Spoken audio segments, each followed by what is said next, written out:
Pernah nggak, tiba-tiba udah sampai tujuan, padahal nggak sadar udah nyetir sejauh itu? Kayak autopilot aktif di kepala. Tangan dan kaki gerak sendiri, pikiran malah melayang ke cicilan atau kucing tetangga yang suka natap aneh. Seolah ada bagian lain dari diri kita yang ambil alih, sementara kita cuma jadi penonton.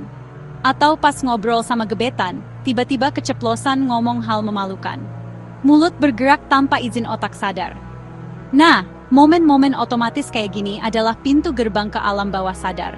Bayangin pikiran kita kayak gunung es, yang kelihatan cuma puncaknya, itu pikiran sadar. Di bawah permukaan ada bagian raksasa alam bawah sadar.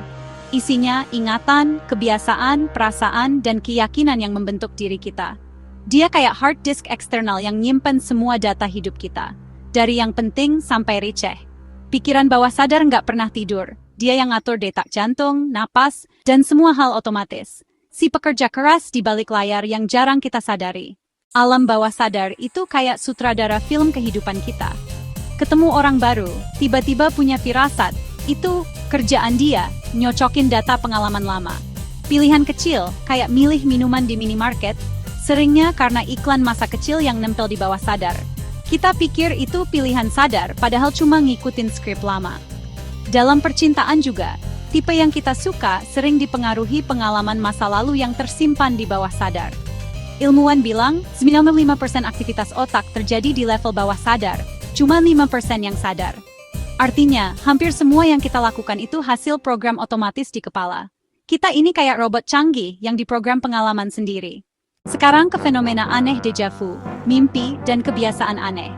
Déjà vu, perasaan pernah ngalamin sesuatu padahal baru pertamanya karena otak salah proses memori. Mimpi, saat tidur, pikiran sadar istirahat. Bawah sadar muter film absurd dikejar monster, ketemu mantan, atau bisa terbang. Mimpi itu cara bawah sadar memproses emosi, ketakutan, dan harapan. Kebiasaan kayak gigit kuku atau muter pulpen juga program otomatis buat nenangin diri.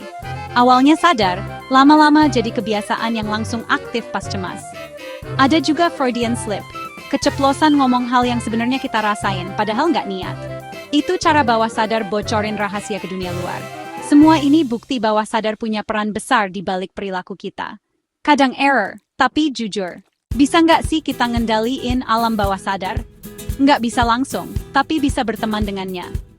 Caranya, afirmasi positif, ucapin kalimat baik ke diri sendiri berulang, terutama saat rileks. Lama-lama program cemas bisa diganti jadi percaya diri. Meditasi dan mindfulness juga ampuh bikin kita lebih peka sama sinyal dari bawah sadar. Dengan memahami dan kerjasama, kita bisa ubah kebiasaan buruk, atasi ketakutan, dan arahkan hidup ke tujuan. Alam bawah sadar bukan musuh, tapi sekutu terkuat kita. Siapa tahu, di sana tersembunyi versi terbaik dari diri kita.